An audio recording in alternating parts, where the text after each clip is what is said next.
looking for that great next read or your new favorite author? Check out Amy's Bookshelf Reviews recommendations. You won't be disappointed. Welcome to Amy's Bookshelf Reviews podcast. It is a spin-off of the website and book review site of Amy's Bookshelf Reviews. Amy's Bookshelf Reviews podcast is about book reviews, a writer's muse, a book's peruse, author interviews, and literary news. Welcome to the new year, where new things may happen with this. I hope you all enjoy, and thank you for listening. Good evening, listeners. I'm Amy, and welcome to Amy's Bookshelf Reviews podcast. Today we are joined by an author. Would you please introduce yourself and let the audience know how they can connect with you? My name is Talia Haven, and you can find me on Amazon. Great. And we're doing this a little bit different today, listeners, because this is not just an author that is going to discuss one of her books, but it's kind of like a deep dive into her mind and how she comes up with these great short stories. So, what inspires you to create these wonderful stories? The very first story I wrote was Mama Cried. And I was watching the news, and it seems like everybody always talks about justice for so-and-so. Right. And I got thinking about that, and I thought, well, there is justice for so-and-so, but what about if I created a place where the victim could also determine their justice? I used a child, and it's not very descriptive on how she died. I didn't really think that was necessary. The only thing I really thought was necessary was the fact that she got to make a decision based on the misery that her family suffered. So I put her in a playground, and I give her some puppies. Everybody loves puppies. Right. And from there on, it just grew. And basically that's what it's about. It's about the person that has been victimized getting justice for the people that are left behind, because they don't get any. Not really. Yeah, you're right. And I remember reading that story the first time. I think that was one of the first of your stories that I read, and it made me cry. So, yes. I got a lot of response of people saying it just literally made them cry. So yeah.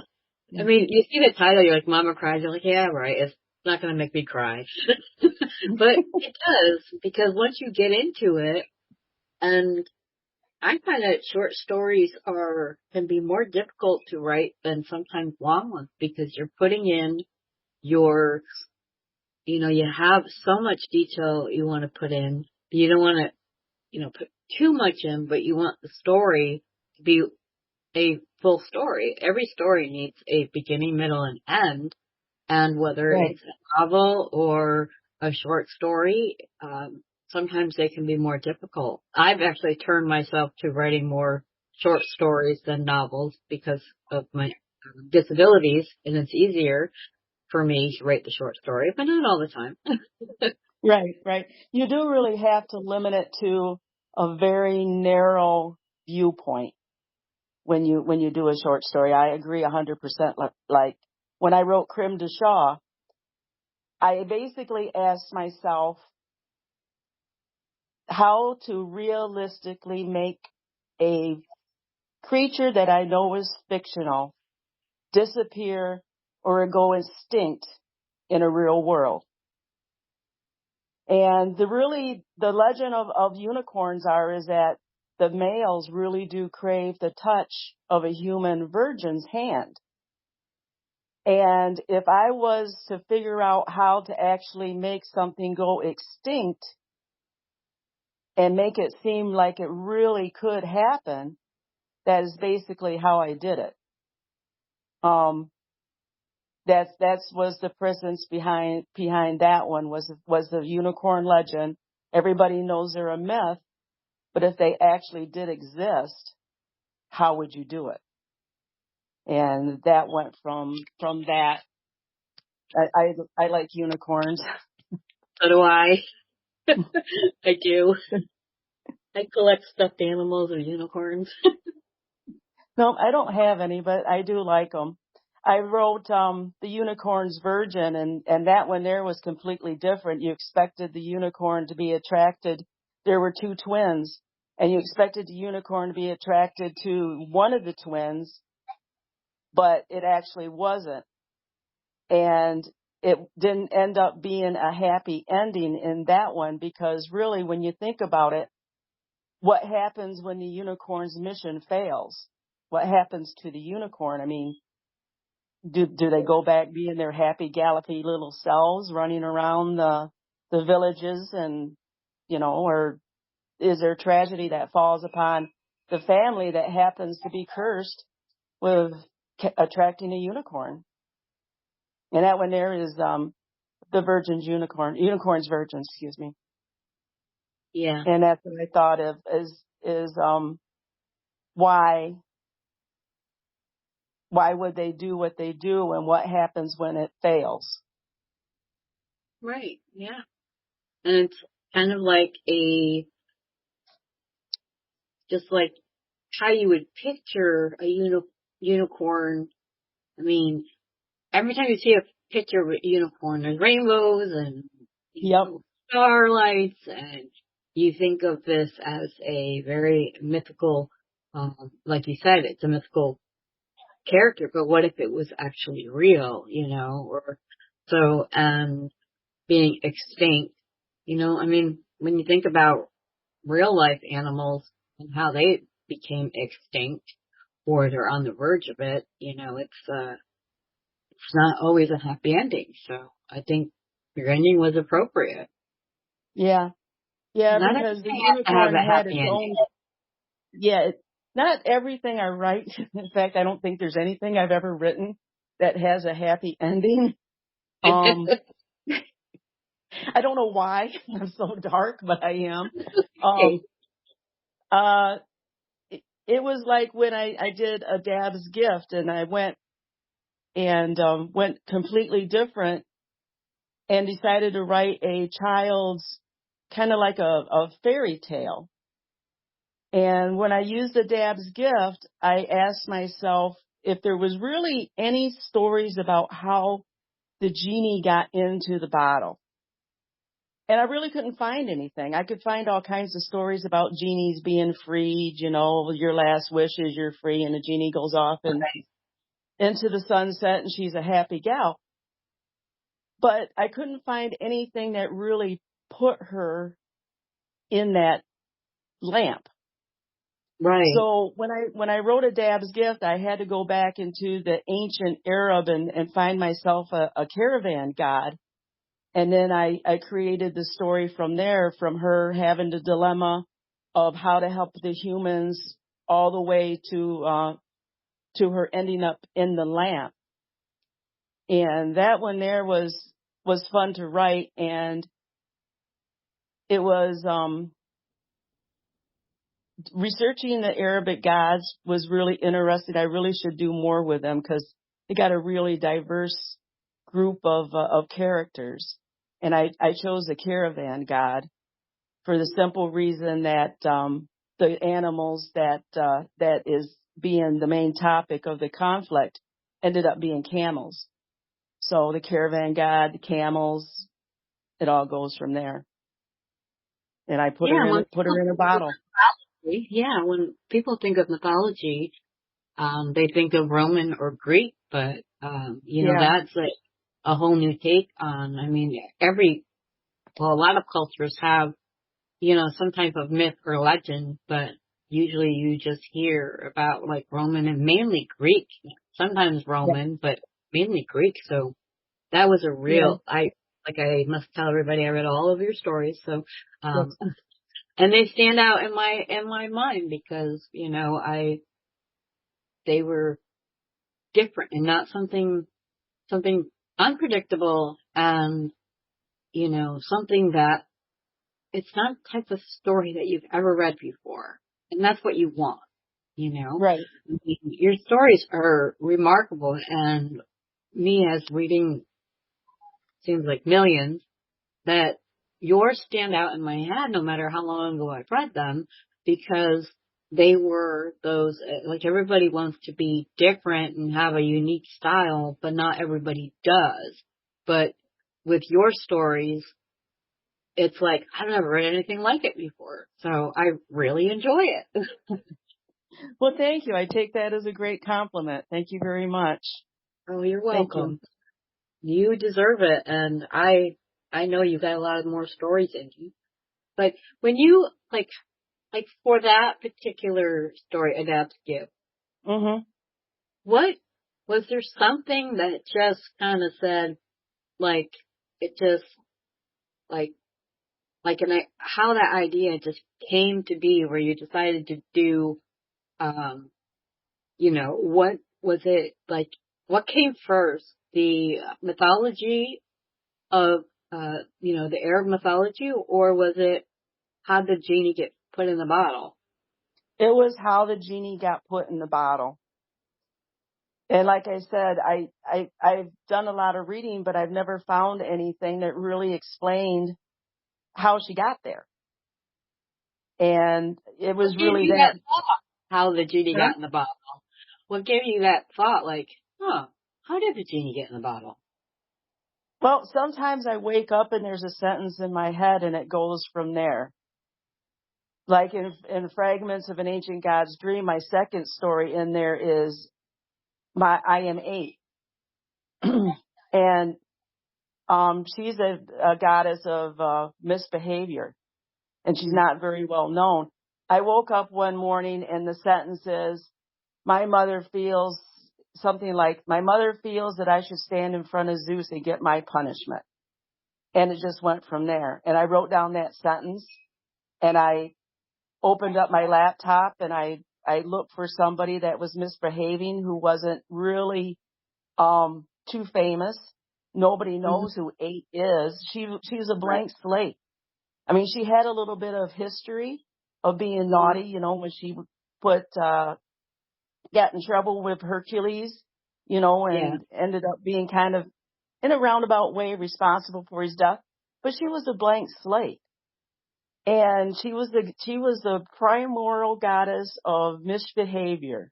Well, who doesn't like somebody that likes to misbehave? I mean, 8 is, Yeah. she's We fun. all like misbehave. Yeah. Yeah, you got her standing in front of Zeus, and all these women are coming up and all these guys are coming up saying, well, if you hadn't done this, and she's like, am I the goddess of whatever it is you're accusing me of? And she's on trial in front of Zeus, and all these women are coming up accusing her of things. And, there was the one with the Menador where she was upset that she gave birth to the Menador. And she's thinking to herself, well, Zeus ought to be upset about this because his family's full of creatures, the Cyclops and everything else is in his family. Yeah, but ought to be upset that she's upset about the fact that she's upset because she gave birth to the Menador. But yeah, 8 she's got to be my favorite character, and I might do something with her because she's misbehavior. She's trouble. And I don't That's, think she really intends to be, but she's just the goddess of it. yeah, She's I think fun. I find it fun. You write about the good guys and well-behaved people, but writing for, not even necessarily villains, but just the, ones that they don't fit into that norm of what would be good, and just, misbehaving, or just, being a jerk. I like writing for those characters. Yeah. Fun because I this like is her. how I'm gonna be. Yeah, and, yeah, she did end up getting tried in front of everybody. And yeah, it was a fun one to write.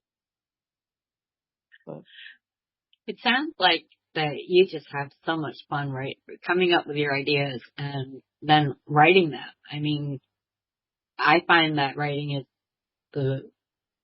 it's so much fun for me too. I mean, Yes.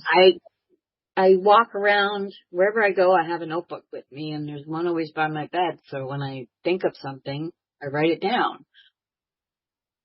So that's just Yep. kind of how, I don't.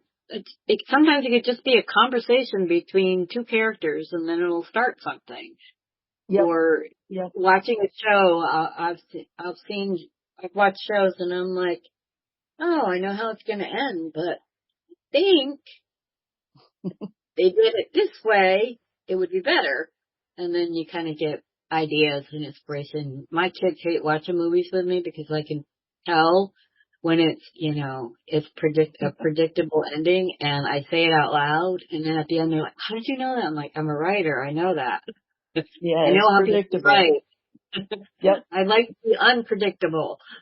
When I'm Yeah, really it is no surprised, fun. yeah, that's when I'm like, if I didn't see it coming, perfect. Yep. Yeah, I like unpredictability too, very, very much. Yeah, you don't want people to, everybody I've read books that are either, they're technically accurate, grammar, punctuation and all that, but there's not a lot of passion behind their words.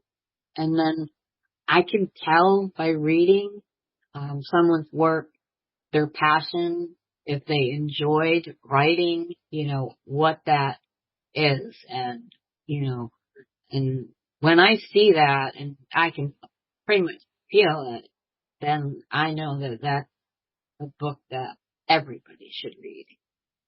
Yes. And I The one definitely that got your enjoyment, as you were writing it. It's like I can just imagine, how you were writing it, and just even laughing to yourself or something. I've done that myself, or trying not to cry out loud because I'm writing a really terrible scene or whatever. yeah, yeah. I I like to also think about my next one that I'm currently working on, and it's not even close to being done. It is another short. I did slip back into shorts.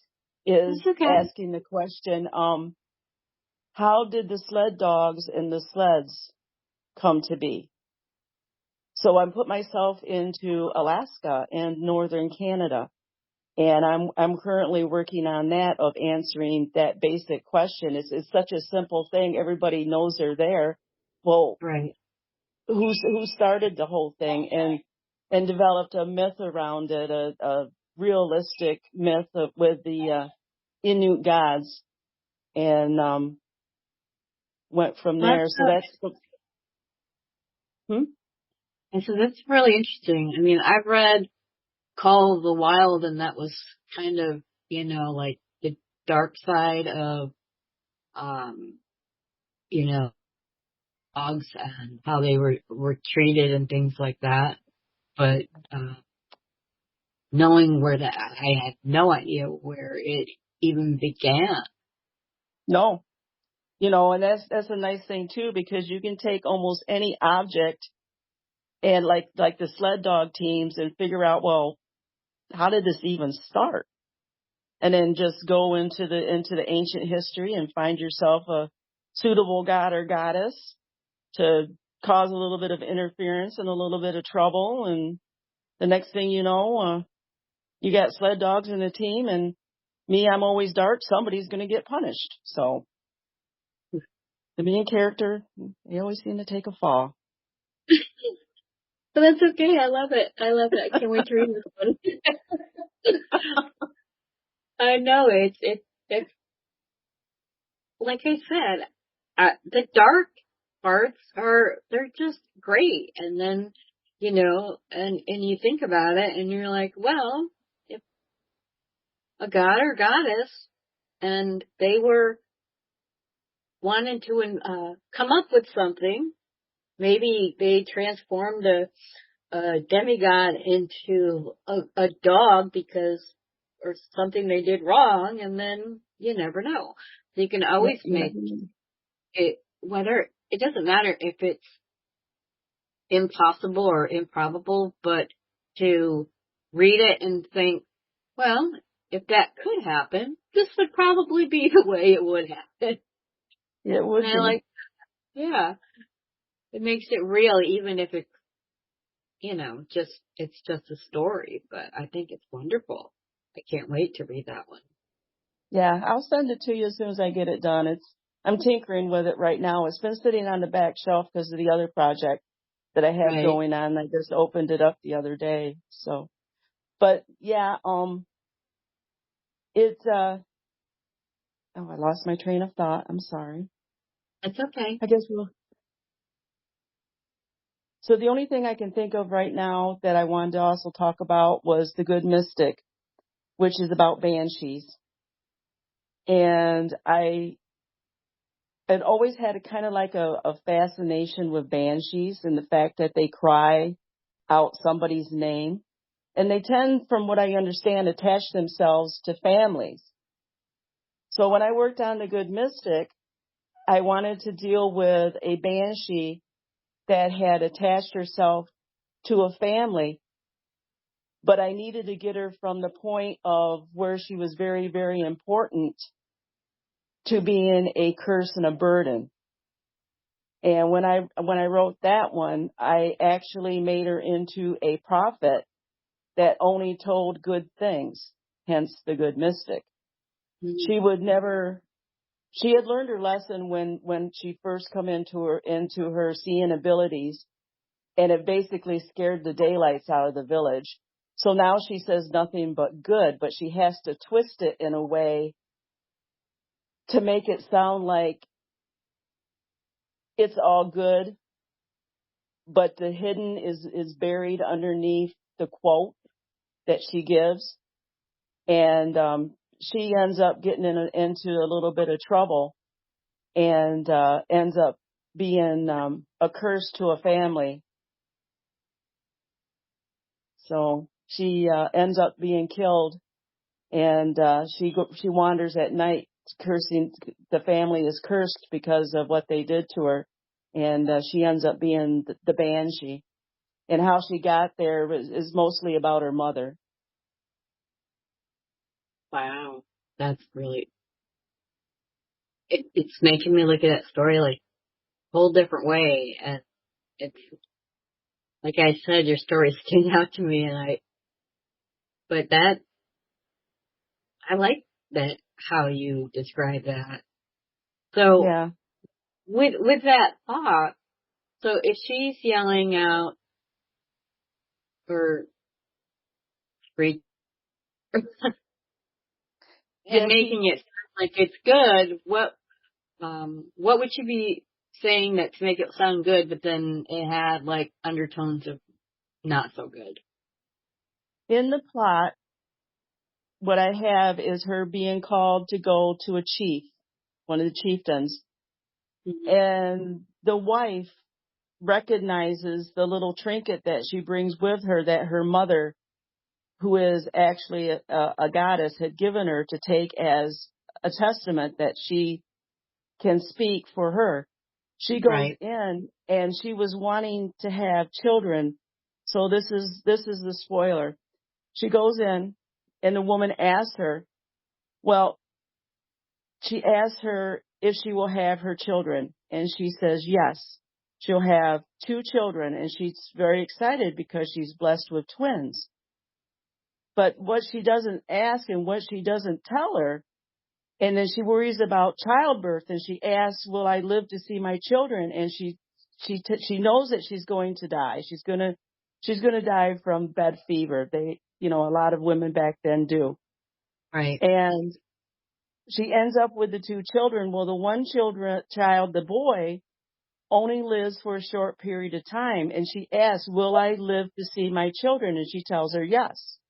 Your children are born alive and you will see them. Well, what happens is yes, she did have the child. Yes, the boy was born first. The boy dies. The mother dies a few days later, and the baby girl refuses to take the breast. So he is very angry because he had interpreted the way she told him, because she only tells good things, is that he was going to have a happy family. And that's not the way it come out, because the way she asked the questions, she had to dig down and give the answers. Will I see my children? Yes, you'll see your children. Your children will live. Will I see my children? Yes, you'll see your children, even though she knew the little boy was going to die shortly after birth, but the woman was going to see her child, and he was alive. And then she was going to see her daughter, but the mother dies of the fever, and the little girl, twins really didn't live that long, I don't think, back then, was too small to feed, it was too weak, and died also. So basically this chief lost all of his family in the span of a few days. But if you look at the way I wrote it, the way the question was presented and the way she presented the answer was, yes, it was very limited in scope. You will see your children. You will live to see your children. Your children are going to be born alive. And those are questions that she asked. She didn't get into real deep detail with her questions. And in the story, I have her thinking about how she's going to answer this to not tell bad things, because she doesn't tell bad things. She only tells good things. Right. So she made the woman happy. But in the end, and then, it goes on from there where he gets kind of a little bit annoyed and sends somebody out, and then it goes from there. Right. Yeah. But, when you think about it too, it's like going back to the genie in the bottle, when people made their wishes, they have to be very specific about what they want, because, it's like, oh, I want $1 million. So you gave $1 million, but that means $1 million came from someplace else. Could have been a very poor country or whatever. So they're like, technically, she answered her question. Yeah, you're going to see your kids, just not for very long. And she did answer every question, and she made the woman very happy, and she did get to see her children. It just didn't work out the way that the husband, who was listening to her give the prophecy, thought it was going to be. Yeah. And that is just, I love your thinking and how you go down that road with, it's just amazing. And I can say that, definitely I will have you back on this show. I love the way your mind works, and I'm going to keep reading all your stuff. So just to kind of wrap up here, Talia, thank you very much for being on the show. And it's actually really nice to talk to you. And, for the first time, we've been emailing and things like that. And I like getting to, be able to talk with authors, and there are some I'd rather talk to more than others, but I do. I thank you for being on the show. So I'm going to just close out now. If you wish for you or your book to be on the show, go to amysbookshelfreviews.com/podcast. Thank you for listening. Be safe, be well, and always be kind. Thank you for listening to Amy's Bookshelf Reviews. If you are looking to be on the podcast or looking for a book review, you can go to amysbookshelfreviews.com and look for the appropriate navigational menu. Again, thank you all for listening and being a supporter of this podcast and of the Amy's Bookshelf Reviews professional reviewers of books and audiobooks. Thank you all. Be safe and be well.